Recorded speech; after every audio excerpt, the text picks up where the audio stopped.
Sejam muito bem-vindos a mais um episódio aqui do podcast Maré Sonora. Preciso começar agradecendo uma ouvinte querida que foi a responsável pela sugestão desse bate-papo. A Priscila Tanaka entrou em contato comigo, falou: Marina, você tem que conversar com o Basílio, ele tem muita história legal. Então, Priscila, super obrigada, e eu reforço a deixa de que sugestões são sempre bem-vindas.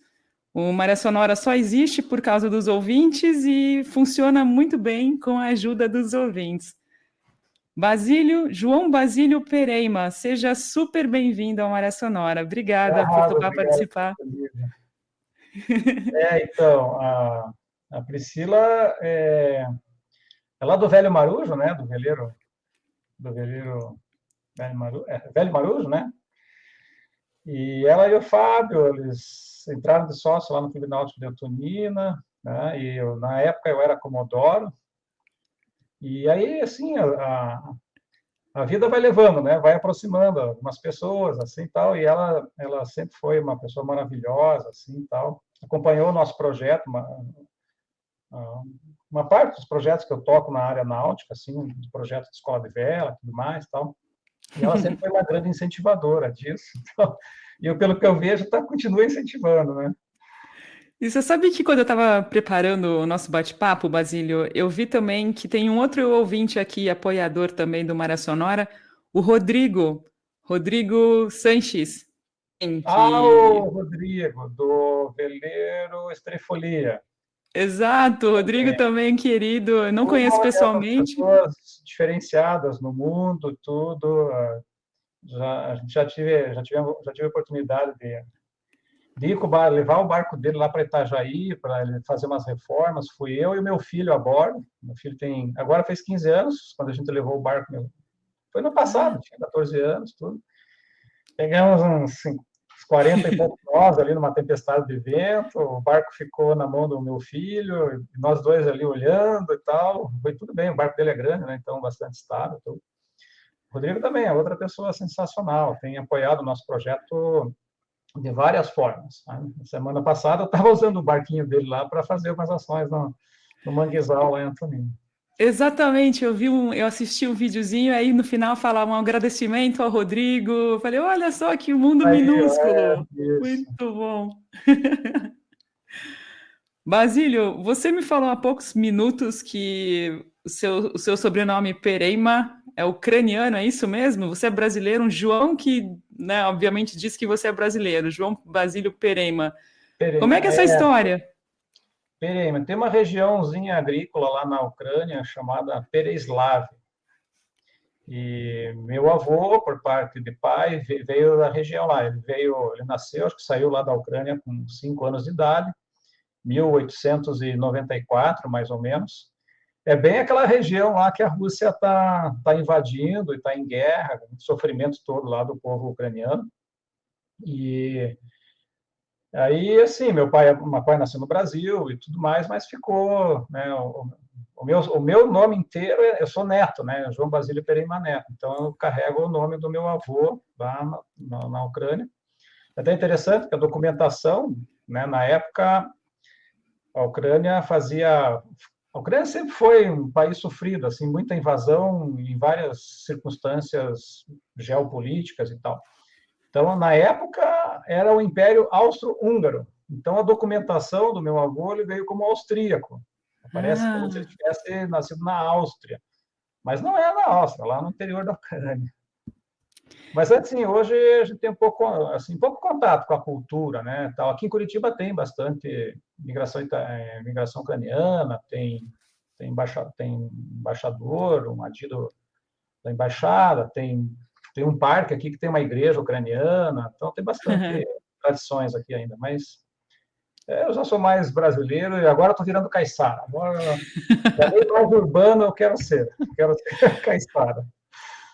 E você, como é que é essa história, Basílio? Você é economista de formação e, pelo É, visto, marinheiro de paixão aí, de coração. Como é que foi essa migração para o mar? Como é que rolou isso na sua vida? rolou quando eu me mudei para Curitiba, eu morava no interior, né? Eu a minha infância se passou numa cidade chamada Porto União, que é a divisa entre Paraná e Santa Catarina. Lá tem o Rio Iguaçu, né, que é o maior rio do Paraná aqui, que corta o Paraná inteiro e tal. Eu vivia indo para o rio a todo momento. Minha mãe ficava cabelo em pé, né, porque eu sumia do mapa com 10, 11 anos de idade, pegava a bicicletinha e se mandava para a beira do rio. Apanhava quando voltava em casa, né, aquela surrazinha de leve que as mães davam antigamente. E ali, assim, a água sempre esteve dentro de mim. Aí eu me mudei para Curitiba para estudar. Acabei lá, desde a minha infância, eu frequentava grupos escoteiros, né? Então, é uma vida, assim, sempre em contato com a natureza, com muita atividade em grupo, com pessoas, e tal. Quando me mudei para Curitiba, eu falei, olha, eu vou procurar um grupo escoteiro. Coincidiu que eu encontrei num ônibus, sem planejar, né, sem nada, um menino lá, com uma camisa branca. Eu falei, você é escoteiro? E essa camisa branca? Sou escoteiro do mar. Aqui em Curitiba, escoteiro do mar? Então, tem um grupo aqui perto do Parque Barigui, né, eles têm uma estrutura, tem barcos, eles fazem bastante atividades ali no Passaúna. Volta e meia, nós levamos eles lá para Curitiba, lá para Antonina, lá embaixo, tá? E aí eu fui conhecendo mais intensamente o mundo, né, da vela, e desde que eu coloquei o primeiro pé num barco à vela, nunca mais tirei. Né? Parecia que estava tudo encontro marcado já nas estrelas, assim, né? Sabe que... E aí eu fiquei assim, isso foi, para você ter uma ideia, foi em 1985. Geralmente eu sou ruim para a data, mas esse ano eu lembro exatamente porque foi um negócio ligado ao mar. Assim. Então eu entrei lá de 85 até agora, já são quase 40 anos se dedicando assim, ao mar e às atividades escoteiras com o escotismo do mar. Né? E aí, dentro desses 40 anos, imagino que muita coisa assim aconteceu. Né? Sabe que a minha internet aqui falhou no começo? Você falou... Onde é que você estava antes, então, antes de ir para Curitiba? Nessa hora falhou. Nessa hora. Então, eu passei a minha infância em Porto União, Santa Catarina, que faz divisa com o Paraná, né? Lá é uma região, assim, uma cidade, o rio faz uma ferradura em volta, né? O Rio Iguaçu, bem largo, assim, tem uns 300, 400 metros lá e tudo mais. Então, assim, a minha infância eu vivia fugindo de casa, assim, se escapando de manhã, depois da aula, sumia, minha mãe não sabia onde é que eu estava e eu ia tomar banho no rio. Né? Então, assim, a água sempre esteve na minha vida. E depois eu vim para Curitiba, daí conheci um grupo escoteiro do mar e acho que aí a conversa já foi, né? Não, beleza, então maravilha, esclareceu aí. E aí, em relação ao grupo escoteiro do mar Antonina, você falou que tem o de Curitiba e o de Antonina, como é que é essa história, Basílio? Então, nesse meio tempo, uns 25 anos atrás, daí, como eu estava desenvolvendo muita atividade no mar, eu resolvi também comprar um veleiro, comprei um Rio 20, um pequeno veleirinho cabinado de 20 pés, aqueles antigos projetos do cabinho lá dos anos 80, que fez muito, muito sucesso na época. E é um barco, assim, para os meus propósitos, né, um barco bruto, assim, ele aceita porrada bastante, e é um barco resistente, bom de navegar, tudo. Eu já fiz alguns cruzeirinhos curtos aqui na região, Santa Catarina, São Paulo e tal, o barco vai embora. E aí deixei esse barco lá em Antonina, né? Virei sócio do Clube Náutico e acabei entrando, depois que o Convívio é um clube pequeno, então você conhece todo mundo e tal.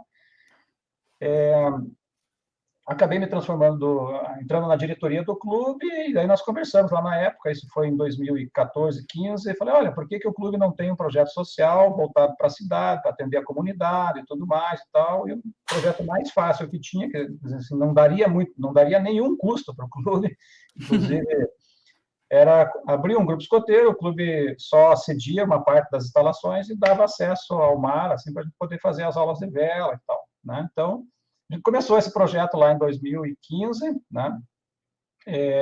Daí o grupo escoteiro funcionou até 2021 lá no clube, depois, por circunstâncias internas do clube, o clube encerrou lá o termo de cooperação com os escoteiros, e hoje nós temos uma sede própria, né? Hoje a gente pode depois falar um pouquinho sobre isso, se quiser.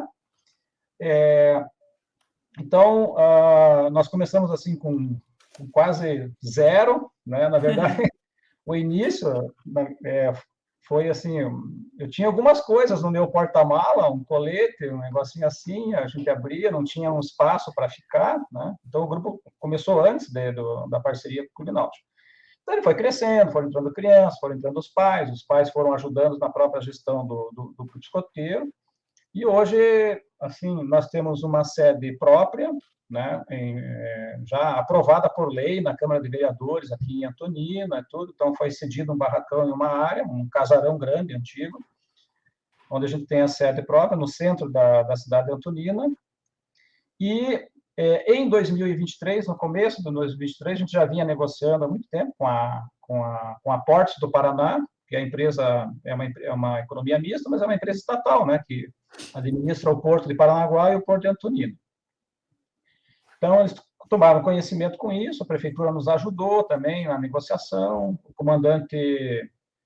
os dois últimos comandantes lá da Marinha do Brasil, né, que também deram um grande apoio institucional para conseguir, nós conseguimos uma cessão de uso de uma área dentro do Porto Público de Antonina, onde a gente agora vamos começar a construir uma segunda sede, uma sede náutica com rampa, com guardaria de embarcações, com alojamentos masculino, alojamento feminino, alojamento para 80 pessoas ao todo, né, chuveiros, com refeitório, com salas de treinamento, com tudo isso. O projeto já está aprovado na prefeitura, já está aprovado nas instâncias, já temos uma parte dos recursos financeiros aí através de emendas parlamentares e tal, e agora esse ano, daqui a uns 2, 3 meses, vai começar a construir a sede, e aí nós vamos voltar a ter acesso ao mar, e daí o projeto vai funcionar na sua, digamos assim, na sua plenitude, né? Hoje a gente atende 40 crianças, quando a gente tiver esse novo espaço, a minha expectativa é que a gente atenda de 80 a 100 crianças da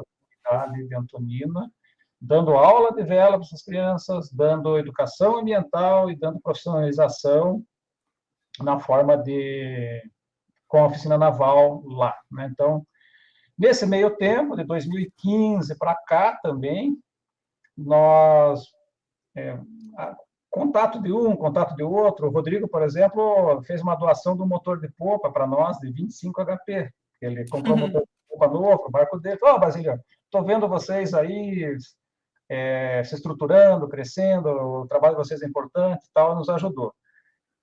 Teve um sócio que já saiu do clube, ele também, os filhos não queriam e tudo mais, ele falou, em vez de eu vender meu barco, eu vou doar o barco para você, e nos doou um Ranger 22.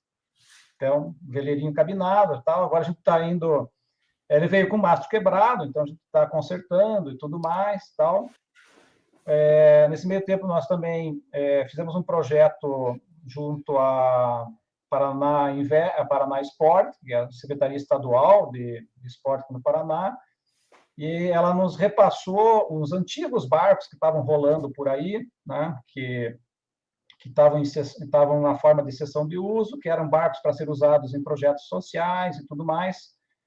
E aí foi feito um edital público com tudo isso, e daí nós recebemos um lote lá com 10 Hobbycats, 10 laser, estavam abandonados, não estavam sendo usados, alguns estavam estragados, daí nós estamos agora fazendo uma campanha financeira, consertando alguns barcos na nossa própria oficina.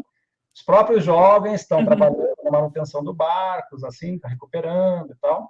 Tudo devagar, né? Porque, assim, não chove dinheiro, né? Eu estou contando uma história bonita aqui, mas o bastidor é sofrido, sabe? A gente assim, eu trabalho como voluntário, né? A gente não ganha nada para fazer. Eu e as outras pessoas que estão lá no grupo escoteiro, né?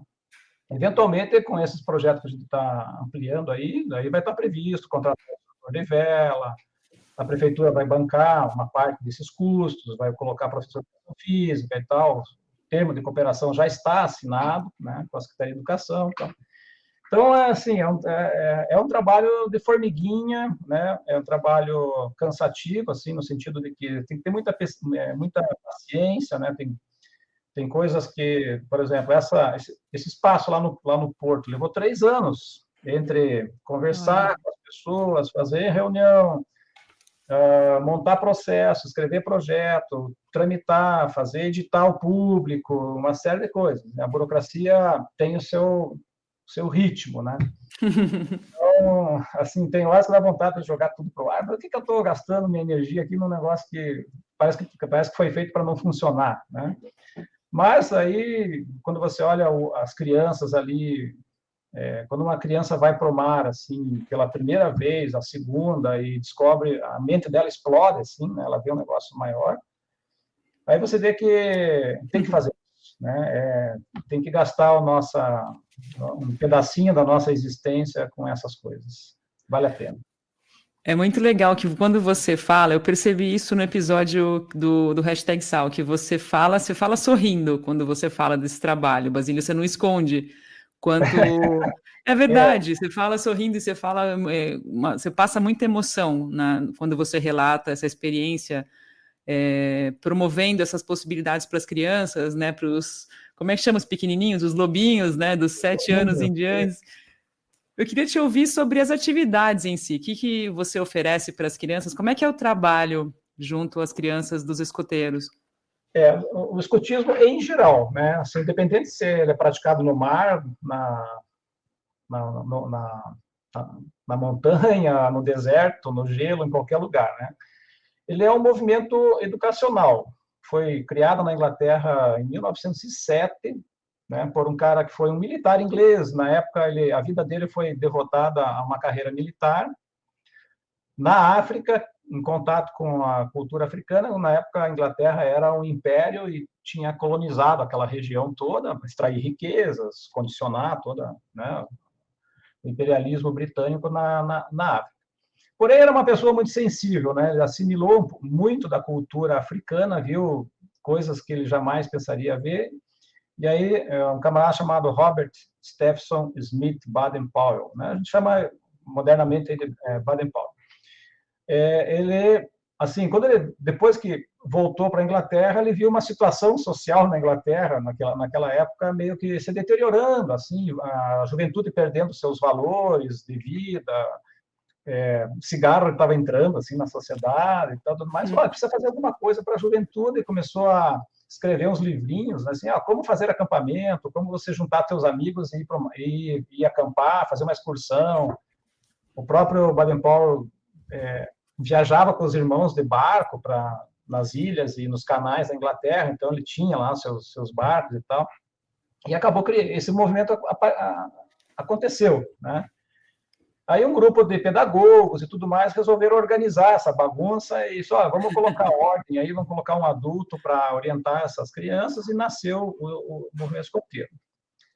A Marinha do Brasil, em 1910, tomou contato com isso numa missão que eles fizeram para a Inglaterra. Daí, quando aquele encoraçado Minas Gerais, se não me engano, foi o encoraçado Minas Gerais, voltou para o Brasil em 1910, alguns oficiais e suboficiais viram essa experiência lá, olha, vamos trazer isso para o Brasil, e abriram um primeiro grupo escoteiro lá em Pará, onde esse navio atracou pela primeira vez. Tem umas histórias assim, documentado e tal. Aí a coisa veio crescendo. A ideia básica, né, do que nós oferecemos, né, para o jovem é um processo educacional muito democrático, que procura despertar no jovem o seu autodesenvolvimento, não é o meu, nem o teu, é o auto, né? É estimular de dentro para fora, né? Não é uma coisa imposta, assim. Vários valores que são úteis para ele ter uma boa vida, né? Uma vida equilibrada do ponto de vista físico, mental, intelectual, social, afetivo e espiritual. Então, a gente faz as atividades escoteiras que a gente faz, elas são uma combinação, né, de jogos, brincadeiras, tarefas, desafios, gincanas, que uma hora explora mais o desenvolvimento físico, outra hora mais o intelecto, outra hora mais o afetivo. Eles entram, eles formam umas equipes. Essa equipe tem um monitor, um líder, que eles já recebem responsabilidades, ele vai tendo um treinamento de liderança desde cedo, né, de assumir responsabilidade, coordenar um grupo de pessoas, gerenciar conflitos, né, tudo mais. E no final dessa grande atividade toda, a gente espera que lá na frente saia uma pessoa melhor, né, um cidadão útil na sua sociedade, na sua comunidade, na cidade onde ele mora, etc. e tal, e uma pessoa de bem, né? Então, é uma educação não formal. A gente não é que nem a escola, assim, que eu tenho um conteúdo, tipo assim, ó, o cara está na 6ª série, tem que estudar a equação do 1º grau, isso e aquilo, vai fazer uma prova e vai passar. Não, né? A gente fala que todo sábado tem reunião do escoteiro, mas a reunião é ao ar livre, é no gramado. Então, no nosso caso, do Grupo Escoteiro do Mar Antonina e centenas de outros grupos no Brasil, o nosso ar livre é o mar, né? É a água. Ou, lá em Brasília, por exemplo, tem um Grupo Escoteiro do Mar, lá no 8º Distrito, dentro do Lago Paranoá e tal, faz um monte de atividade, tem parceria com os clubes e tudo mais. E assim, então a vida escoteira é uma vida em contato com a natureza, uma vida em equipe, e que a gente está estimulando a criança a assumir virtudes e valores o tempo todo, de uma forma muito construtiva, sabe? A gente não fica dizendo não, que você não fez isso, que você errou, não é assim, né? A gente fica, olha, se você não conseguiu construir deste jeito, ou fazer desse jeito, que tal tentar essa outra forma, né? Então, é a construção do amor, a educação do amor, substituindo a educação do temor. Pode parecer que isso já é um assunto batido, mas se vê nas escolas hoje, não é assim, né? Ainda não é. O meu filho mudou de escola recentemente, né? Daí ele sofreu o impacto do ambiente. Falou, pai, na minha turma lá tem uns alunos que deitam na carteira lá, o professor fala que sim, fala que não, tal, e o cara não dá nem bola e fica daquele jeito. Eu falei, e daí, como é que você vai reagir, né? Você não vai fazer isso na sala, tá, etc. e tal. Então, ele está percebendo, né? Então, se pegar um escoteiro, assim, que sofreu um processo educacional, ele vai assumir atitudes, digamos assim, mais nobres, assim, mais educadas, etc. e tal. Essa é a educação, né? A independência deles é muito importante, por exemplo. Então, assim, o fato de ele entrar num barquinho à vela, aprender a controlar, por exemplo, uma criança de 7 anos de idade, a gente já começa um treinamento com elas, com Optimist, né? Então, é um processo longo, assim, de adaptação, né? Você não joga a criança no barco e diz, vai sair velejando e tudo mais. A gente primeiro põe ela num barco maior, junto com o adulto, dá uma voltinha. O método ali é assim, crianças até mais ou menos 14, 15 anos de idade, a ideia básica é despertar o gosto e o prazer, né? Curtir o mar e tal. Depois dos 15 para cima, aí se ele quiser, como a gente costuma dizer, tem a faca nos dentes, quer competir, tudo mais e tal, daí ele vai para um outro estágio que é de vela de competição e tudo mais. Mas isso numa idade a posteriori, não dá para queimar etapas de vida, né? A criança precisa brincar, o adolescente, o jovem de 12, 13 anos e tal. E às vezes o que a gente vê muito por aí quando você entra numa academia, por exemplo, né, numa escola de natação e tudo mais, algumas escolas de vela, assim, que tem muita competição, né, o objetivo é tirar dali daquele meio um atleta super performático e tudo mais.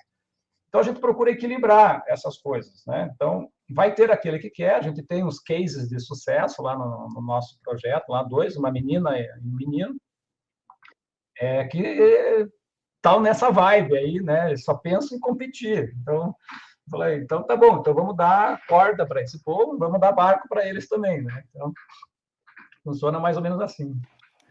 E como é que é para você ver essas crianças? Assim, você enxerga já de cara o potencial? Você enxerga aquele que é mais tímido? Deve ser bem delicado perceber essas nuances, né? Tem de tudo, assim, ó.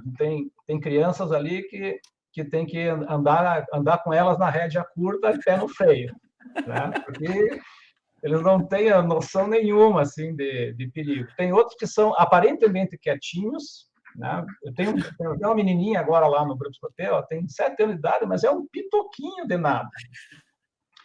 A gente fez uns treinamentos aqui, tem uma escola de natação aqui em Antonina, a Aquanina, daí eles cederam a piscina para nós lá, e os professores de natação. A gente foi dar os primeiros treinamentos, assim, de como entrar na água, tirar tem que ficar boiando sem salvar a vida e tirar a camisa, tirar a calça, né? Assim como se fosse, se caiu no mar, tem uma roupa pesada e tudo mais, então como é que você tira assim sem se afogar, sem se desesperar e tal? Aí a outra parte do treinamento era retirar uma pessoa da água, né? Pega lá pelo pescoço, aqui por trás, a outra mão vai nadando e vai indo devagarinho. Esta menininha, que acho que ela tá mais baixa que a minha cintura. Eu tenho a imagem dela aí, acho que está no Instagram lá do Grupo Escoteiro, o Grupo Escoteiro Mar Antonina, acho que tem um Instagram lá. Aparece ela arrastando o professor de educação física para fora da piscina. Quando a gente olhou aquilo, todo mundo parou para ver aquela menininha, assim, tipo uma formiga carregando um elefante. E a gente olha ela, assim, quando você conversa com ela, assim, ela toda delicadinha, etc e tal, mas não sei o quê. Mas tem uma força bruta e uma mente forte, né? E aí você vê os potenciais aflorando, né? Só dá as oportunidades, assim, é só dar terra fértil que a plantinha vai crescer. Eu achei muito legal essa parte participativa em todos os sentidos dos alunos, até na questão das definições de orçamento, né? Eles participam. Como é que é isso, Basílio? A gente procura dizer assim, o movimento escoteiro ele é um movimento de jovens para jovens. Nós adultos estamos lá por trás dos bastidores para organizar isso dentro de um espaço seguro e do ambiente seguro e um espaço organizado. Então, por exemplo, agora nesse exato momento, né, nós retomamos das férias agora em 2024, a semana retrasada. Então, uma das primeiras tarefas que a gente fez para eles, cada faixa etária, né, tem faixa etária mais infantil, de 6 anos e meio até os 10, depois dos 11 aos 14, pega a pré-adolescência, e dos 14 aos 17 pega adolescente, e 17 a 21 pega a faixa etária de juventude. Então, claro que o grau de autonomia e de responsabilidade que eles podem assumir é diferente conforme a faixa etária. Mas eles estão sempre assumindo alguma dose de responsabilidade. Então, agora nós passamos para eles assim, ó, vocês vão fazer, nós se reunimos lá tal, conversando com um, com o outro, com o chefe, tal, sugestões, eu quero isso, eu quero aquilo, vocês vão fazer o planejamento do semestre de vocês. O que vocês querem fazer? Vocês querem acampar? Vocês querem velejar? Vocês querem ir lá na regata, não sei das quantas? Vocês querem fazer uma travessia? Querem acampar lá na Ilha do Mel? Querem ir lá para o Superagui? Querem subir a montanha? Querem fazer uma festinha? Querem o quê? Né? Então, a gente vê essas sugestões, aí assim, bom, vocês querem? É legal pedir, né? Então, mas tem que arregaçar as mangas e ajudar a realizar. Então, eles planejam o que eles querem fazer, a gente dá os limites, né? Às vezes eles viajam na maionese lá, e dizem, não, eu quero ir não sei para onde, tá bom, mas quanto vai custar isso? Né? Ó, o perigo aqui, né? Aqui não dá para atravessar de canoa, de caiaque, porque aqui tem muita onda, bate vento, mas não sei o que, tal, então tem que ser um outro roteiro. Aí eles vão aprendendo o que eles querem fazer, as restrições que o mundo impõe e tudo mais, e nisso a gente vai criando uma escola de líderes, né? Então, o mar, para nós, é uma grande escola para tudo isso acontecer, né?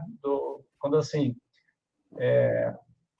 assim, um momento assim que é meio unânime isso, assim, todas as crianças passam por essa, digamos assim, esse desabrochar. Quando ela sai pela primeira vez com o barco sozinho e a gente fica lá longe olhando. A gente tem umas regras de segurança lá, por exemplo, assim, a gente sempre tem um barco a motor na água para dar suporte, especialmente quando você tem 5, 6, 7, 8 crianças lá, capotou o barco, né, virou, tal, não está conseguindo desvirar, eu já tenho um barco de segurança ali pronto para isso. Mas quando a gente vê assim que ela está segura, né? O vento está fraco ali, abaixo de 10 nós, né? E tudo mais, que se ela virar, o colete vai segurar, tudo mais. A gente deixa ela ir um pouco mais longe, assim, para ela se sentir sozinha. E aí ela volta transformada e transtornada, né? Porque ela descobriu o poder que ela tem, né? De conduzir o seu próprio barco, tomar decisões rápidas e trazer o barco de volta para a terra em segurança e tal.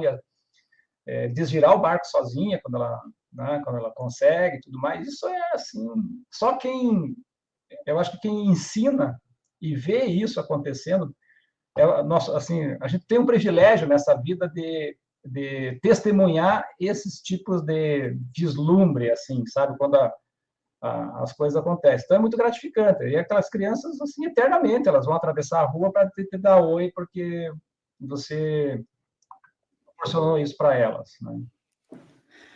E para você como pai, né? Porque o João Pedro, seu filho, falei certo, né? Uhum. Você falou que está com 15 anos. Você então ensinou para ele, agora ele está passando adiante muita coisa. Como é que é isso? Às vezes eu tenho dó dele, coitado, você sofre os sonhos do teu pai, né? Então, mas ele entrou nesse mundo náutico, assim, gosta. Já fez uma viagem no Cisne Branco, a gente foi aqui de Paranaguá até Santos. Ele não saía do Convés, né? Foi lá, daí viu lá que tinha os marinheiros passando uns cabos tem os cabos de aço do estaiamento do veleiro. Aqueles cabos de aço, eles são enrolados por fora com um tipo de um fio de algodão, assim, que é para proteger, né, de maresia e tal. Depois eles pintam com uma tinta óleo por cima. Mas é uma faina dessas antigas, assim, que não existe mais isso em barcos modernos, né? E o veleiro Escola da Marinha, ele é um barco que, do convés para cima, tudo funciona como no século passado.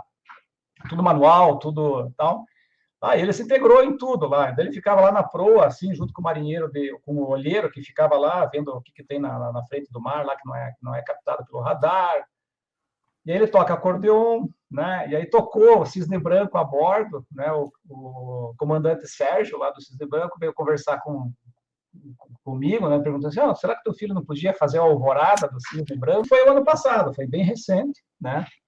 Daí eu já tinha feito uma viagem antes, e daí surgiu uma oportunidade e eu falei, comandante, eu vou, mas só se eu levar meu filho, né? Daí ele falou, não, então tá bom, arrumou um camarotezinho para ele lá.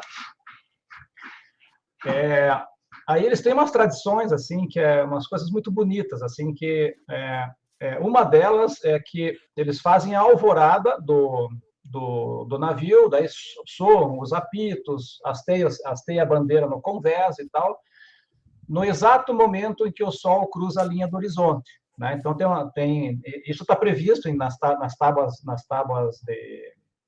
tábuas náuticas ali e tal, né? Cada dia um horáriozinho, hora e minuto, né? Bem exato a cerimônia. E aí, lá no passadiço do Cisne Branco, o pessoal que está fazendo a navegação ali, eles fazem navegação por eletrônica e tem um cara fazendo navegação 24 horas por carta náutica, riscando os mapas lá. Então, assim, se der uma pane eletrônica, em geral, não acontece nada, já estão fazendo a navegação estimada e tudo mais. Então, ali de manhã, o oficial de dia lá vai até o microfone para ler a ordem do dia. Bom dia a todos, alvorada, Cisne Branco, desejamos um ótimo dia de trabalho para todo mundo. Sempre tem uma frase de efeito lá, né? O homem que é humilde sempre vai se dar bem na vida. Qualquer frase, assim, de um filósofo, de um poeta, uma frase que ficou conhecida e tal, que engrandece um pouco, digamos assim, a personalidade do mundo e tal. E aí alguém sempre escolhe uma música, né? Daí termina lá, hoje vai ter feijão, arroz e bife acebolado no almoço, tal coisa no café, já dá todas as explicações. No dia que nós estávamos lá, tem uma ordem aqui, hoje teremos MGV, Manobra Geral de Velas, que significa que eles vão abrir as velas do Cisne Branco e tudo mais, né? E aí, no final, o comandante pediu assim, seu João Pedro não poderia tocar o hino da Marinha, que é o Cisne Branco. Daí eu levei ele lá no passageiro, estava até escurinho ainda, assim, tal, e ele rasgou a sanfona lá, né, como se diz ali, tocou o Cisne Branco, assim, que, cara, a tripulação toda do Cisne Branco é quase 80 pessoas a bordo. São 3 grandes equipes, uma para o mastro da Gata, que é o mastro lá de trás, uma para o mastro principal e uma para o mastro de Vante. São 15 pessoas cada um, tem mulheres a bordo, tudo e tal. E aí veio todo mundo lá, agradecer ele e tal, virou uma espécie de celebridade, assim, falei, agora baixa a bola, guri, não deixa o orgulho subir na cabeça, tudo mais e tal. Mas foi, assim, uma experiência de vida única, né, para você dar para um adolescente, oportunizar isso para um adolescente. Outros escoteiros, assim, o Cisne Branco, acho que tem um apoio muito grande, uma relação muito grande com a Marinha, e volta e meia tem escoteiro viajando no barco lá. Né? Você não foi nem o primeiro, nem você os últimos aí. E como é que essa história, Basílio, do barco escola, que vocês receberam, um barco que foi apreendido com drogas em Noronha? Conta um pouquinho essa Olha, parte aí. foi uma grande aventura, né? Trazer o barco aqui para Paranaguá. E esse barco, assim, tinham 2 tripulantes, se não me falha a memória, parece que eram 2 navegadores italianos, e a Polícia Federal já vinha rastreando essa rota, né? Recentíssimo agora foi pego outro veleiro lá, outro barco, maior ainda. Já tinha sido apreendido um catamarã também, um ano antes, né? Então parece que era uma rota meio frequentada por traficantes, né? E em conjunto com a polícia francesa, a polícia federal do Brasil e a Marinha, eles interceptaram esse barco já quase a 200 milhas das costas.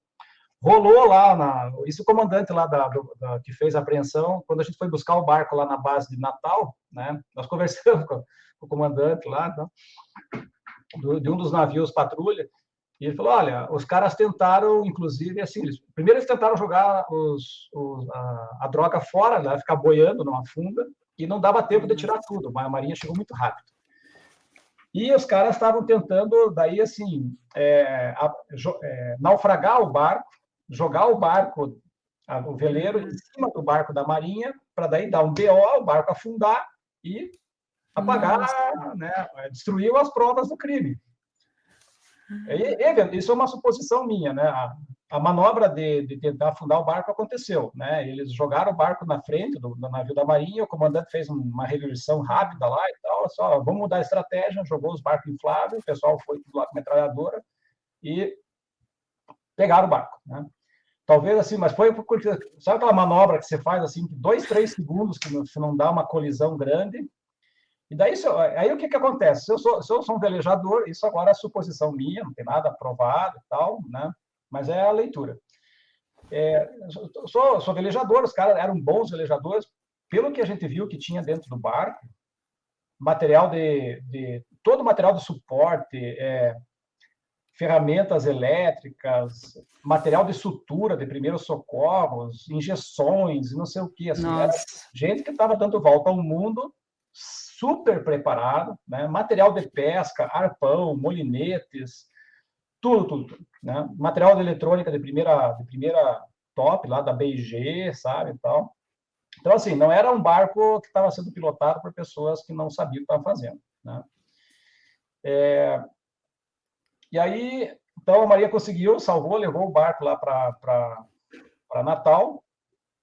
A gente ficou 6 meses no Yacht Club, mas aí estava muito exposto, assim, né? Fica lá no meio do rio, lá, no tal. O clube cuidou do barco, tudo tranquilo. Depois a Marinha levou o barco para a base naval com uma questão mais de segurança também, né? Fica um barco de 56 pés grandão lá, dá um pé de vento, aquilo se solta, vai para cima de outro barco, tudo mais. Lá dentro da base naval está seguro, está atracado no pier, tudo mais. Aí, né, a gente fez um projeto, né, junto com o almirante Puntel e mais um outro almirante lá, que não me recordo bem o nome, assim, nós tivemos um apoio muito grande da Marinha, porque transformasse esse veleiro num barco escola. A gente já tinha feito uma tentativa antes, a outra tentativa, o juiz mandou o veleiro ir a leilão, né, desta vez caiu na mão de um juiz mais sensível a esse tipo de projeto, né, e aí nós recebemos o barco, daí nós fomos buscar. Isso foi... Está fazendo agora 1 ano, dia 28 de fevereiro, nós estávamos fazendo a costa lá pela altura do Rio de Janeiro. Nós chegamos aqui em Paranaguá, era acho que 2 ou 3 de março, mais ou menos, nessa mesma época aí. Então, o ano passado, nesse exato momento, eu estava em alto mar, né, fazendo a rota Natal, Paranaguá. Dá 1.000 e poucas milhas, se não me engano. 1.600 milhas, né? Então, nós tivemos 30 dias no mar ali, fazendo a travessia, parando ao longo da costa. Nesse meio tempo, a gente embarcou quase revezando ali umas 300 pessoas diferentes, que já foram visitando o barco do movimento escoteiro e tudo mais. E tinha uma tripulação base, que era o chefe Marco, aqui de Paranaguá, o chefe Gutenberg, lá de São Paulo, e eu. Então, nós três éramos uma tripulação básica que veio conduzindo a embarcação. Então, assim, resumindo um pouco da ópera, a gente tirou um barco que era usado para traficar drogas e transformamos isso num projeto social. Que legal.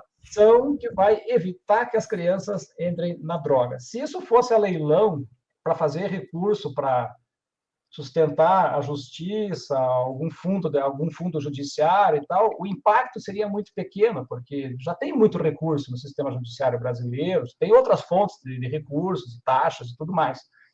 Então, o impacto é grande. Esse ano que passou, né, a gente contabilizou lá, tem um livro e tudo mais, passaram mais de 600 pessoas que tiveram treinamento com o veleiro. 600 em menos de um ano. Que legal.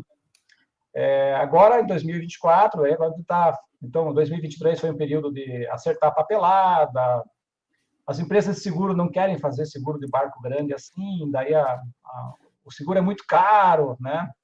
Então, assim, aí nós conseguimos fazer o seguro, porque o seguro era em nome de uma instituição chamada União dos Escoteiros do Brasil, que tem um CNPJ, que já existe há quase 110 anos no Brasil. Então, imagina uma ONG que tem 110 anos de idade, né? Com lei de utilidade pública federal, lei de utilidade pública estadual, no nosso caso, lá em Antonina, lei de utilidade pública municipal e tal. Então, tudo bem arrumadinho, né? E agora esse barco está aí, né? O finalzinho do ano deu um problema lá no hélice, nós vamos ter que tirar o barco da água, daí eu estou vendo lá uma operação aqui no Porto do Félix, o Porto já liberou os guindastes lá, nós estamos só fazendo o planejamento logístico da retirada. Um barco de 36 toneladas, né? Tem um motor Volvo Penta de 262 HP. É um monstro do motor. Olha. Se a gente arrochar o motor lá, aquele barco anda 12, 13 nós no motor. E é um barco de 36 toneladas. Então, é coisa, assim, sabe? Fala um pouquinho das características desse barco. É material, assim, capacidade, como é que é?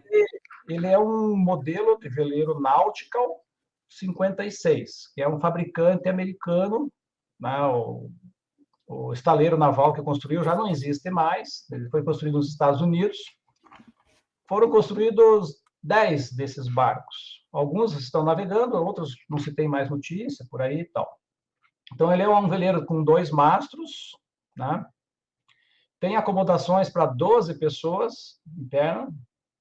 Tem mais banheiro no barco do que lá em casa. Tem 2 banheiros na proa e 2 banheiros na popa. Lá em casa tem 2, só, um em cima e um embaixo, no sobrado. Né? Todo feito de fibra de vidro, apesar do tamanho do barco, são 56 pés, ele tem 1,80 m de calado, porque é uma quilha do tipo patilhão compridona, né? Tem lastro, tudo mais, e é um barco super, super estável. Então, como a gente tem 2 mastros, né, tem 2 mastros e duas genoas lá na frente, né, então, ao todo, né, o conjunto de vela do barco são 4 velas, né, com um mastro de mezena, que é uma delícia de navegar com esse tipo de barco. O cockpit dele é no meio do barco, né? Então, o mastro, por exemplo, o mastro de ré, ele fica aqui atrás, onde eu estou sentado aqui, né? Daí passa a retranca lá atrás, né? Tem um traveler aqui nas minhas costas que eu posso regular o mastro lá de trás.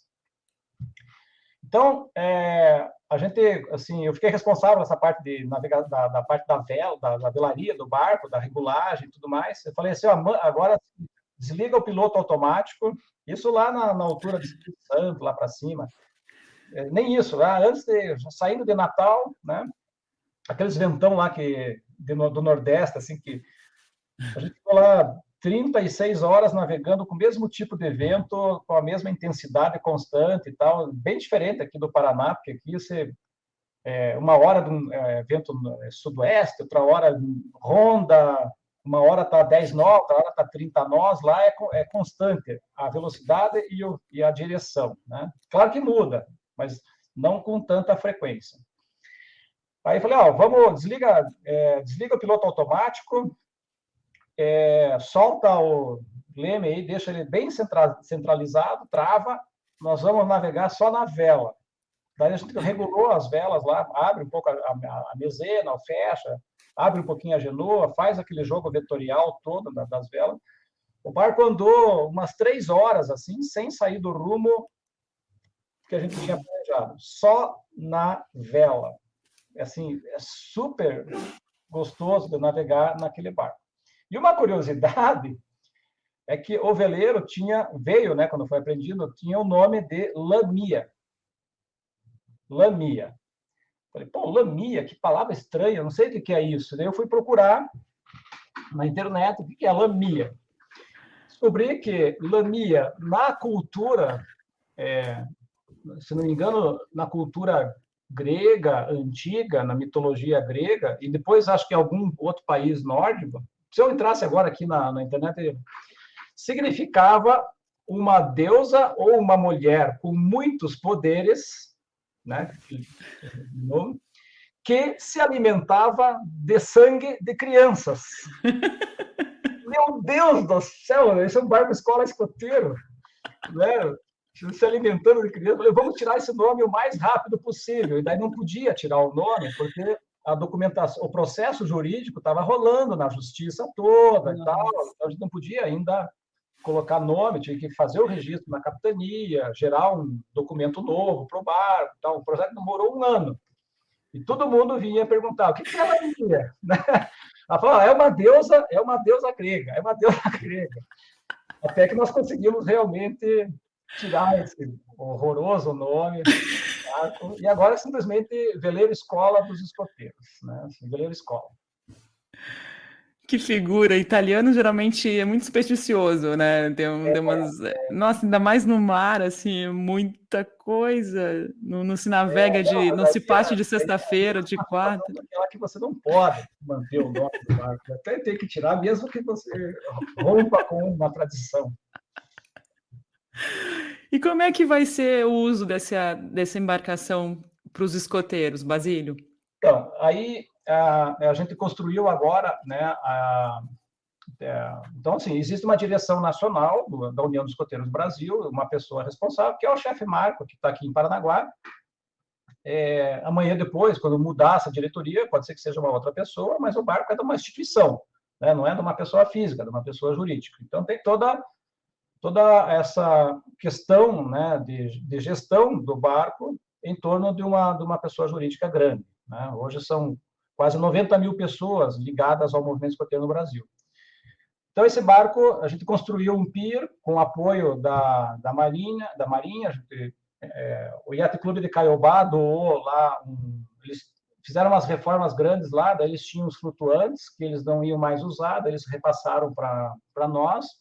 Mais uma empresa, aí, uma operadora portuária, bancou a construção de um pier, então hoje o barco tem o seu próprio pier, que fica junto com a sede do Grupo Escoteiro do Mar, lá de Paranaguá, e o barco é todo mantido por nós, assim, com recursos próprios e com local. E aí, esse barco tem a missão agora ao longo de 2024, atender demandas dos escoteiros do Brasil inteiro. Então, se eu tenho um grupo escoteiro aqui em Curitiba, um lá em Santa Catarina, qualquer lugar que queira fazer uma atividade embarcada, basta entrar em contato com essa equipe de gestão do barco, como se tivesse o capitão lá do barco e tal, agendar, esse final de semana está livre? Tá, posso levar 10, 15, 20 pessoas? Posso. Posso dormir a bordo? Posso. E a gente tem um programa pedagógico, né? O jovem sai dali, por exemplo, pode pernoitar, pode ter uma atividade de um dia, onde ele recebe um conjunto, uma sequência de treinamentos, né? Então, tem um treinamento mais rápido, ali de 4, 5 horas, com um passeio, 6 horas, um pernoite a bordo, um treinamento de um final de semana inteiro, e aí ele recebe um certificado de X horas, né, tal, como se fosse um curso, e que ele vai aprender um pouco de tudo. Como é que vai limpar o barco, vai limpar banheiro, vai cozinhar, vai aprender a navegar, né, plotagem de carta náutica, usar os equipamentos eletrônicos, ligar os eletrônicos, piloto automático, vai armar vela, vai fazer toda uma faina como se ele estivesse navegando ao longo da costa. Além disso, esse veleiro também vai poder fazer viagens ao longo da costa. Por enquanto, ainda não está previsto nenhuma viagem internacional, questões de custos e tudo mais, né? Agora também tem uma legislação nova, aí, uma Norman nova entrando em operação, que exige uma série de equipamentos, mesmo que você esteja navegando na costa, se você tiver uma embarcação de alto mar, você tem que ter uma série de equipamentos e qualificação a bordo, mesmo que você esteja navegando em águas abrigadas. Então, a gente tem, né? Eu sou capitão amador, o chefe Gutenberg lá é capitão amador, nós temos vários chefes do mar no Brasil que são capitão amadores, com bastante experiência, o chefe Marco ali é mestre amador, mas também tem 20 anos de prática aí. Então, assim, jeito para tocar o barco nós temos, né? Eventualmente, esse barco, nós estamos planejando agora uma viagem para Santa Catarina, vai passar um período lá, atendendo os escoteiros lá da região de Itajaí, Joinville, São Francisco do Sul e tal. Depois, a gente pode levar esse barco para São Paulo, para o Rio de Janeiro e tal, e ir atendendo vários escoteiros do mar ao longo da costa. E está bem demandado, assim, todo final de semana a gente batendo uma porta lá, querendo fazer atividade no barco, sabe? Assim, tá... E a gente nem está fazendo propaganda, porque a documentação do barco ficou pronta lá por outubro do ano passado. Aí que a gente encerrou o processo de nacionalizar o barco. O barco tinha uma bandeira panamenha, né? Ele estava registrado no porto de Panamá. Então, como é que você nacionaliza um barco que foi apreendido por droga, que se você doa isso para uma instituição como os escoteiros? Então, ninguém sabia direito os trâmites burocráticos disso, nem a Marinha, nem a Justiça Federal e tal. Então, foi um processo também que exigiu muito cuidado e planejamento e pequenos passos administrativos para fazer a coisa de uma forma transparente, de uma forma legal, né, que não causasse nenhum problema também para a própria Marinha, para a própria Justiça Federal, para a própria OEB e tal. Então, agora, nós criamos jurisprudência, né, em cima desse processo todo, né. Esse ano, inclusive, foi apreendido um outro barco, acho que de 60 e poucos pés, aí, e que a Marinha já, com base no que nas lições aprendidas desse processo agora, ela também já incorporou outro barco na flotilha da Marinha lá para fazer treinamento de vela com os marinheiros lá no Colégio Naval. Então, essa é uma história interessante, assim, sabe? Sem contar os detalhes da viagem aí que a gente fez, que também foi daria quase que o chefe Gutenberg vai lançar em breve aí um livro contando a história dessa viagem. Ah, que legal! Você sabe que você tirou as palavras da minha boca. Eu estava pensando, pô, a sua história rende no mínimo um livro, né? Você já tem essa ideia na cabeça de fazer alguma coisa nesse sentido, de narrar a tua trajetória? Já te passou pela cabeça isso? Já me passou, assim, mas como eu estou no meio do fogo cruzado, né? Não tem dado tempo, assim, e espaço silencioso, né? Um lugar recolhido ali, isolado, para você sentar e escrever um livro, assim, deixar a alma falar, né? Mas eu já pensei, assim, sabe, um pouco dessa minha experiência, assim, das coisas que eu fui tentando fazer e tudo.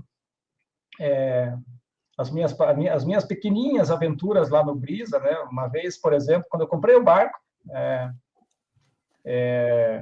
daí a minha esposa, hoje nós nos separamos, estamos super bem e tudo mais, tal, mas por questões de vida a gente se separou. Mas ela também foi chefe escoteira, tudo mais, acompanhava as atividades. Daí falei, vou comprar um barco e tal, beleza, né? Uma decisão junto. Falei, vamos fazer um passeio. O barco ficava lá em Pontal do Paraná, ali na frente da Ilha do Mel.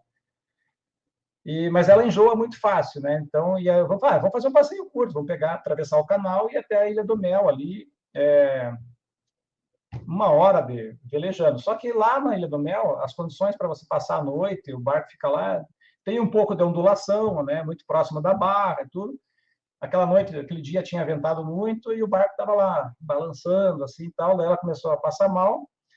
Não tinha como chegar na praia, assim, em trapiche, porque ali é meio raso, não tinha calado, o barco ficava mais afastado, daí mais próximo das ondas, então eu tinha que entrar na água, andar uns 200 metros até chegar na praia no seco.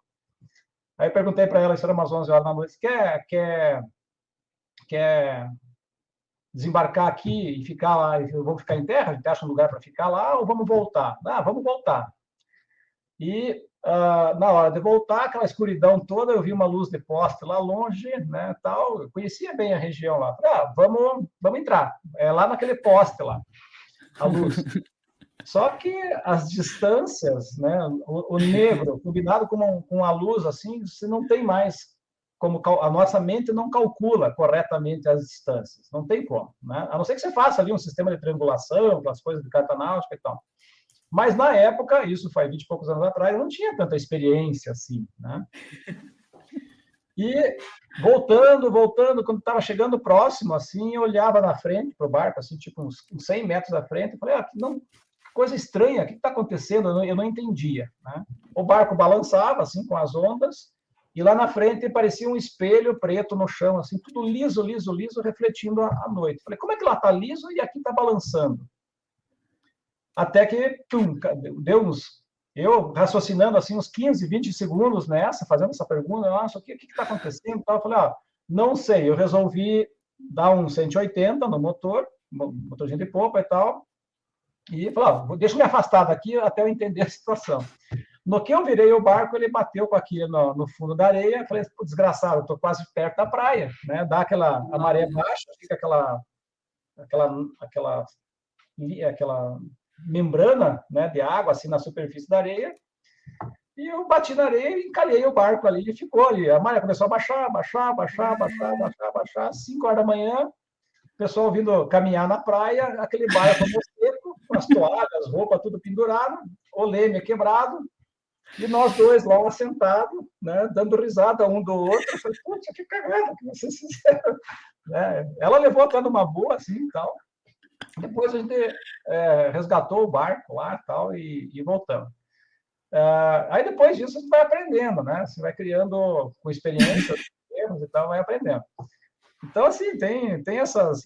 assim, o que eu digo, assim, é que eu vivi muito uma coisa que talvez isso seja a minha experiência, assim, é o mar de dentro, né?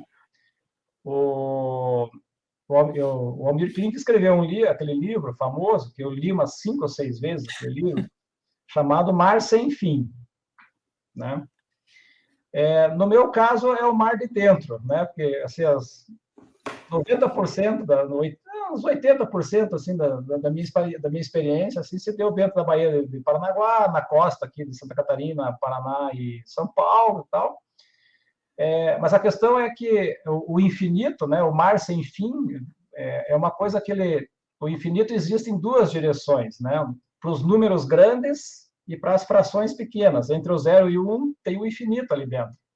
O mar de dentro é um pouco isso, né? Dentro de uma baía, você pode viver infinitas experiências que vão ser tão emocionantes quanto aquelas grandes navegações de Shackleton, Bernard de Montpensier, que todo mundo fez, né? As emoções que acho que todo mundo sentiu são muito parecidas, mas elas provêm de experiências diferentes.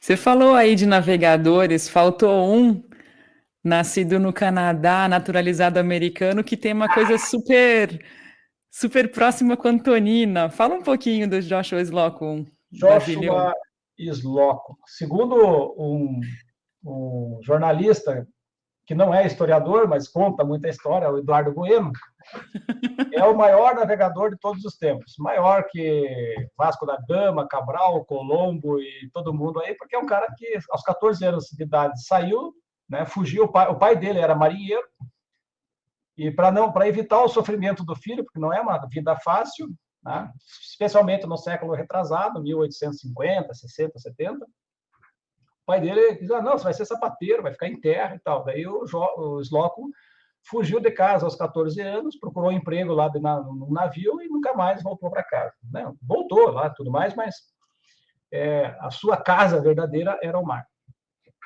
E entre inúmeras histórias, a primeira, né, que se transformou num livro chamado The Voyage of Liberdade, Liberdade em português, mas o título do livro é The Voyage of. Se passou aqui em Antonina. Ele tinha um veleiro, um clipper, né, de 3 mastros, umas 10 velas lá, mais ou menos, que era um dos barcos, o dono do barco era uma armadora americana, era um dos barcos mais bonitos que navegava na época. Ele teve inúmeros barcos, né? Inclusive, uma vez, ele veio fazer hoje em dia a gente chama de deliver, né? Ele veio trazer um barco que o governo, na época do Marechal Deodoro, se não me engano, tal, comprou um barco de guerra, ele trouxe para cá e não foi pago pelo governo brasileiro. Deu as calotes nele. Ele conta isso na história. Aí, esse navio, que é veleiro de 3 mastros, chama-se Aquidneck. Barco lindíssimo, bem equipado. Ali ele viajou com a família, a esposa e 2 filhos, um filho de 8 anos de idade e um de 15. E ele dava a volta ao mundo, fazia a rota do chá, navegava entre a costa da Rússia com o Japão, lá para aqueles lados, lá.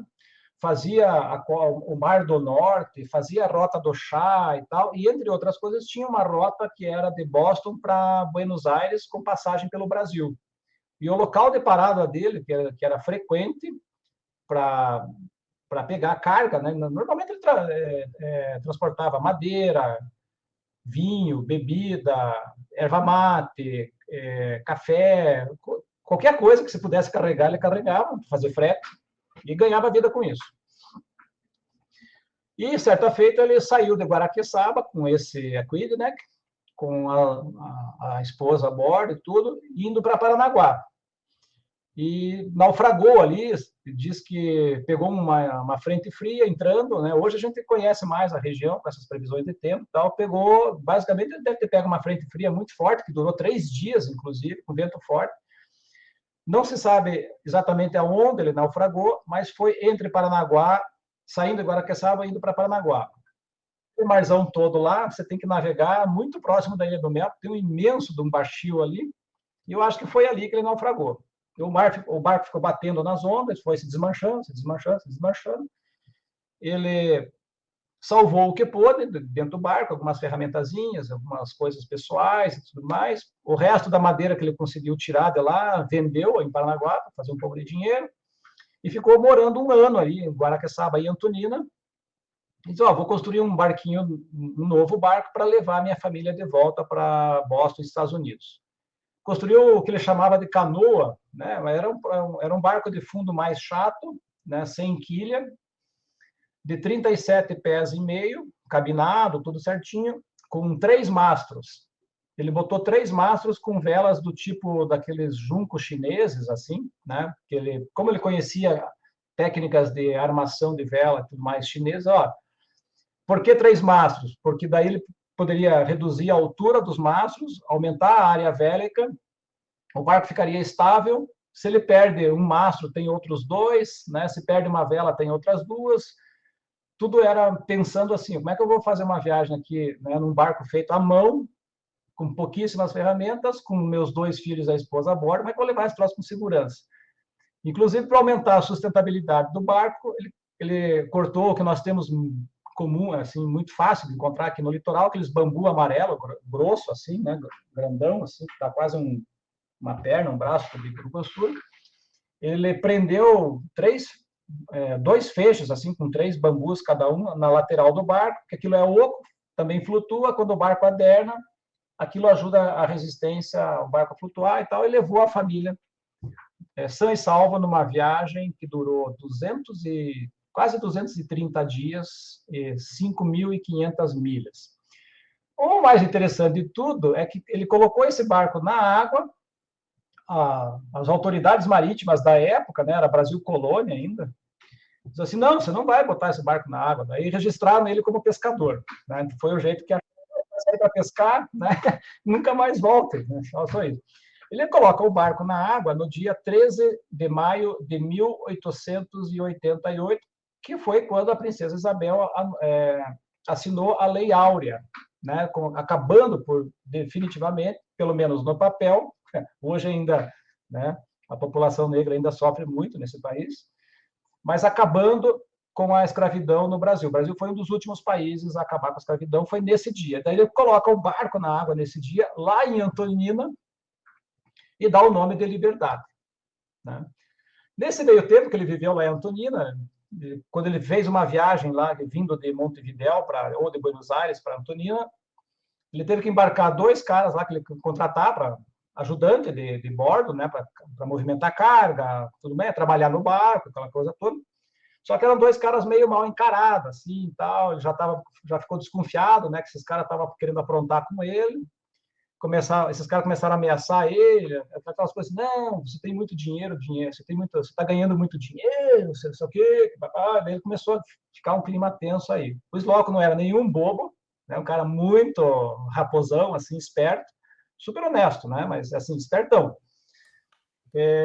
Então, esses caras vão aprontar comigo, eu preciso me proteger. Daí ele arrumou um revólver lá e começou a andar armado. Até o dia que esses caras invadiram o barco dele, ele já estava lá com a esposa e tudo mais, dormindo, os caras invadiram e quiseram pegar ele, a esposa, os filhos.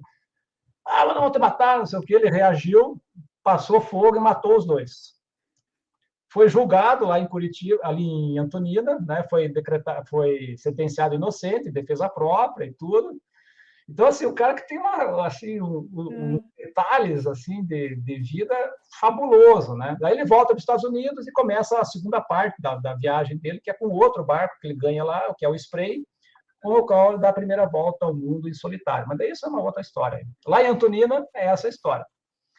Por isso, assim, essa história está quase morta na cidade. A cidade não conhece essa história. Eu comprei um livrinho dele lá para o prefeito, para o Zé Paulo, e falou assim, pô, mas nós precisamos fazer uma estátua desse cara na praça e tal, né? Então, tem essa ideia lá.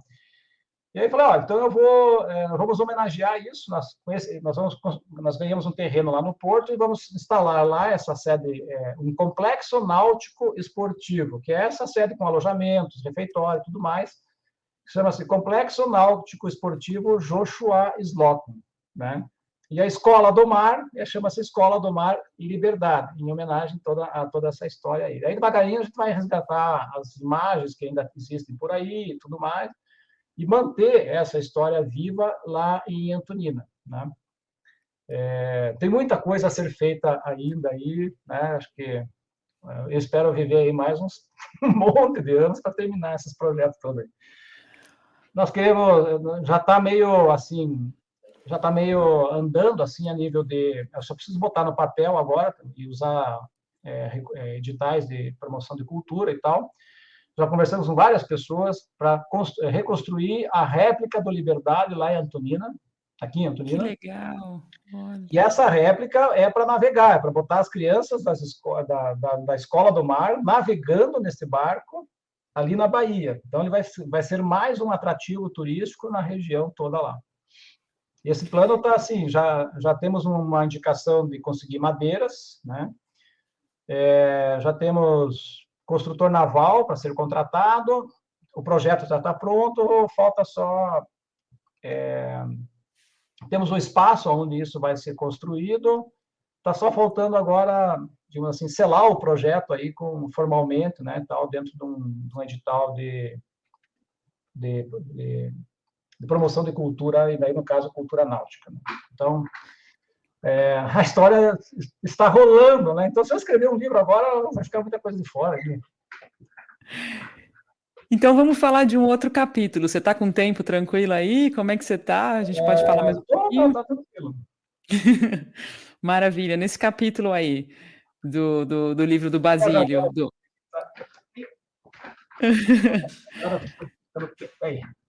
Nesse capítulo aí, mais um capítulo do teu livro, você falou de canoa, você falou do Liberdade, que era uma canoa, né, bem robusta, no caso, cabinada e tudo mais, e tem uma outra canoa presente na tua vida, a Canoa Caiçara, de um outro projeto. Fala um pouquinho dessa parte, Basílio. Tá. a gente estava assim, né, Antonina é uma cidade que tem, para quem não conhece, né, isso aí vai para o Brasil e para o mundo inteiro, é uma cidade que fica aqui, assim, 25 graus ao sul da linha do Equador, aqui no Brasil, então pega a parte sul do Brasil, 38 graus oeste do meridiano de Greenwich, né? Então a gente está no ocidente, bem no sul do Brasil aqui. E é uma cidade histórica, assim, em 1540, quando nas primeiras expedições de descoberta de exploração do Brasil por portugueses e espanhóis, já tinha gente aqui desembarcando aqui nessa região de Antonina, claro que desembarcava no meio do mato aqui e tudo mais, mas já tinha ali umas taperas, umas coisas assim construídas aqui, e europeus aqui nessa região. Então é uma cidade super antiga, assim, parece uma Paraty, assim, a arquitetura de Antonina e Paraty é muito parecida, né? Daí tem a Bahia, o mar e tudo mais, chega ali na cidade, então também é muito parecido com Paraty. A única diferença é que a água aqui é barrenta, né? Muito lodo, né? É um dos maiores manguezais preservados do Brasil, está aqui na região de Antonina e na APA. A APA é a Área de Proteção Ambiental, na APA de Guaraqueçaba. Então, assim, a gente já estava com o grupo escoteiro atuando, em contato com a comunidade, indo, levar escoteiros para acampar. A gente acampou em uma área que tem um sambaqui, lá que foi descoberto um esqueleto humano de 5.000 anos de idade, né? Está lá no Museu de Arqueologia da Universidade. Então, assim, o quintal nosso é esse mundo aí ambiental, de mangue, da Serra do Mar, do Pico Paraná, tudo muito próximo, assim, é tudo concentrado. Isso é uma coisa fabulosa de Antonina. Que o Slocum achava esse lugar um dos lugares mais bonitos do mundo, ele escreveu isso num capítulo lá do livro The Voyage of Liberdade, lá está lá, Antonina é um dos lugares mais bonitos que eu conheci no mundo. Aí eu falei, nós temos que fazer algumas coisas a mais aqui no grupo escoteiro em relação ao meio ambiente e tal. Daí, aí a mãe do escoteiro, a Eliane, ela me apresentou um edital da Fundação Boticário e falou, tem esse edital aqui, por que você não põe o grupo escoteiro lá? Né? Aí eu, como essa vida de professor, pesquisador na universidade é cheia de edital para tudo quanto é coisa, a gente vive escrevendo projeto de edital, eu olhei aquilo e falei, vamos fazer. Né? Só que eu não consigo tocar isso sozinho, não tem que ter gente para tocar. O pessoal lá do grupo escoteiro é trabalho voluntário, então aqui a gente vai ter que trabalhar durante a semana, tudo mais, então vai ter que montar uma equipe contratada com o recurso do projeto digital. Ela falou, não, deixa que eu cuido disso. E aí o projeto começou a acontecer. A gente foi selecionado, são 180 projetos no Brasil inteiro, foram selecionados 5. Um dos 5 foi o nosso. Daí nós começamos a desenvolver. Então, ele tem um trabalho de educação ambiental, aí nós chamamos assim, Guaparaíba o Mangue. Guaparaíba, como os tupis guaranis antigamente se referiam a essa área de manguezal, né? Algumas traduções em dicionários dizem que Guaparaíba é o mangue vermelho, se não me engano. Né? Daí tem 3 tipos de mangue, né? Mangue preto, mangue branco e mangue vermelho. Cada um tem umas variações, né, da espécie de manguezal. Um produz raízes com pneumatóforos, outros não produzem raízes raízes na forma de troncos e tudo mais, né? Mas o Guaparaíba é o mangue para nós, né? Então, esse projeto envolve educação ambiental, daí nós contratamos um ator para fazer a gente levou 1.500 crianças das escolas públicas municipal e estadual, assim, numa sequência de eventos lá no Teatro Municipal de Antonina. Um ator foi lá, trabalhou com as crianças os conceitos de mangue, então, colocar conceitos científicos, né? Incutir mentalidade ambiental nas crianças, a gente tem que fazer isso de uma forma meio lúdica. Então, nós criamos um e-book, um vídeo educativo e tudo mais, e com os recursos do projeto, nós compramos uma canoa caiçara, agora, daqui uns dias, nós vamos comprar uma segunda canoa, para construir com a comunidade de pescadores, que tem umas pequenas propriedades na região, construir roteiros turísticos caiçaras, onde o turista vem, recebe um treinamento sobre o que é o manguezal, a importância da sua proteção e tudo mais, embarca numa canoa, vai visitar uma propriedade que fica lá no meio do manguezal. Lá na propriedade vai poder almoçar, fazer um passeio, fazer uma exploração da região, conhecendo, né, o que ele vai ver lá, e o dono da propriedade vai ganhar um dinheirinho. O cara que a gente vai contratar lá da comunidade para conduzir a canoa vai ganhar um dinheirinho. Então, é um processo de geração local de renda a partir da comunidade. O papel do grupo escoteiro nessa história toda e do projeto é organizar isso, para que lá para frente ele comece a andar por conta própria, né, com os próprios moradores, os pescadores, né, que vivem a cultura caiçara, administrem, né, e comecem a ter uma renda complementar vinda de um turismo que também preserva, né? Essa é a ideia do projeto. E a canoa, daí quem quiser ver lá, tem um Instagram, né, depois pode botar ali. Nós mesmos reformamos essa canoa lá na oficina naval, então eu tenho umas imagens, assim, eu reformando, outros chefes ajudando, de repente chegava uma criança lá, não, o que está acontecendo aí, tal, vem aqui. Aí, como é que faz para pintar, como é que faz para lixar, como é que faz para passar resina, né? Que tipo de produto. Então, eles vendo tudo isso, participando esporadicamente, né? Porque assim, o trabalho mesmo é feito por nós, né? Mas a gente usa, né? A gente integra as crianças ali e elas vão despertando, né? Então, ali a gente tinha muita pressa para consertar, para reformar a canoa, botar ela em operação e tudo mais, então não dá para perder tempo, né? A gente tem outros barcos lá na oficina naval, que nem agora nós estamos restaurando um snipe, quero botar esse snipe para rodar e competir, tem tudo lá, tem mastro, vela e tal, mas esse snipe, quem está pintando, quem está fazendo tudo são os próprios jovens, eu só estou lá, né, estimulando eles e tal. Então, esse projeto Guaparaíba, ele está tendo uma repercussão muito grande lá na região toda, perante a comunidade caiçara. A gente fez alguns encontros na colônia de pescadores e tal, então o pessoal está apoiando, assim. A gente já foi fazer uma apresentação desse projeto num evento, a Eliane foi, né, num evento da ONU, lá em Minas Gerais, sobre ciência cidadã com proteção ambiental e tal, virou um case até quase internacional. Legal. Recentemente, o pessoal da RPC veio filmar umas atividades do projeto. Então, assim, é muito gratificante você ver esses impactos sociais todos aí. A gente só tem hoje um grande gargalo, né, que acho que nos próximos 6, 7 meses vai se resolver, que é o acesso direto ao mar, lá no porto, quando a gente construía a nossa sede com a rampa. Hoje a gente não tem esse acesso, né? Nós perdemos o acesso lá pelo Clube Náutico de Antonina, mas isso está em vias de se resolver. Pra você ter uma ideia, assim, a gente tem 32 veleiros lá no Grupo Escoteiro. E nós estamos atendendo 40 crianças agora, já tem gente entrando lá, a gente abriu mais algumas vagas, está indo para 60 e logo a gente vai estar batendo em 80 e poucos lá.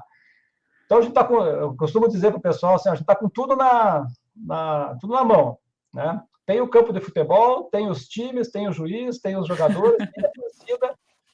A gente só não tem a rampa, a gente só não tem a bola para chutar, né? No caso da vela, especialmente. Então, hoje em dia, a gente faz atividade de vela com os escoteiros, mas numa escala menor, né?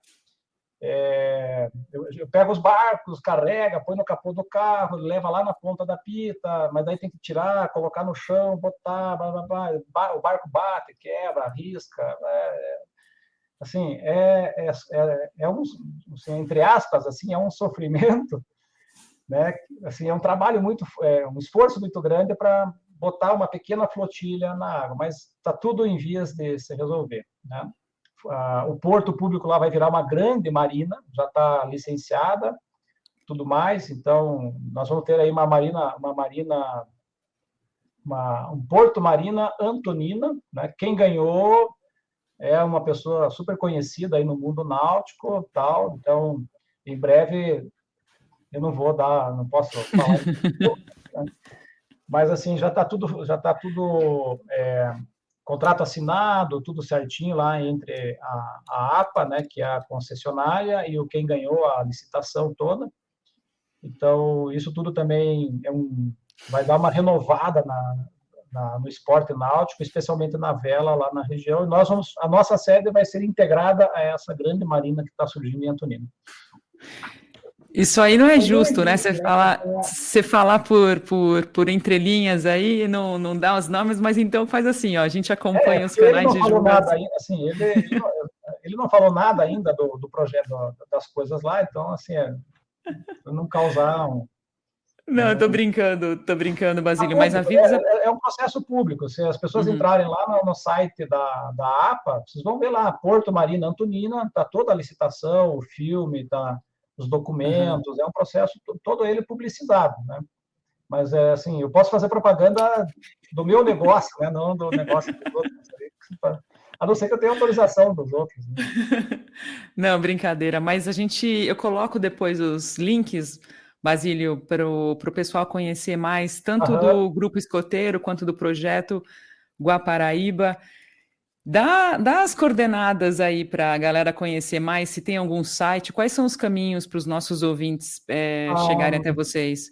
Tá, nós estamos desenvolvendo um site agora mais completo com o projeto, com as atividades do Grupo Escoteiro e da Escola do Mar. Né? Então deve ficar pronto aí nos próximos 3 meses.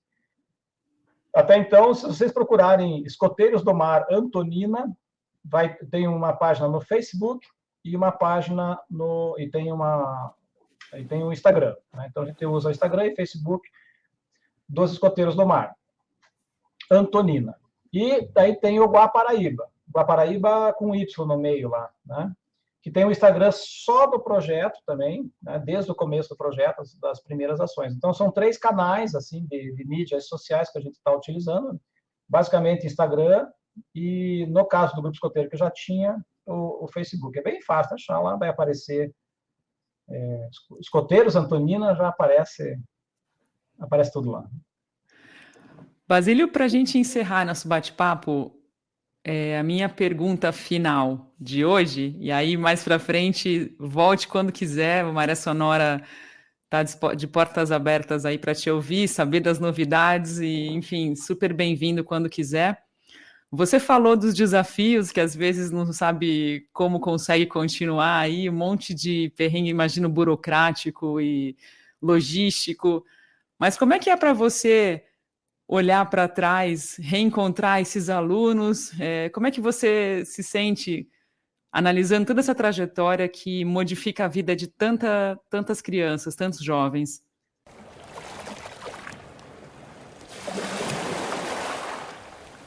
Muito obrigada por chegar até aqui e conferir mais um programa do canal. Se você desejar ouvir esse bate-papo até o final, existem diferentes caminhos, tanto para quem mora no Brasil como no exterior. Dá uma olhadinha no nosso site www.podcastmariasonora.com na seção Apoie. Basicamente, existem formas no apoio coletivo da plataforma Apoia-se, diretamente no Spotify ou no YouTube e, por fim, fazendo uma doação pontual através da nossa chave Pix. A gente se vê então no próximo episódio e, como sempre, eu desejo a todos vocês bons ventos. Percebeu que minha voz está rouca, né? Mas mesmo assim a mensagem foi dada. Valeu, até mais!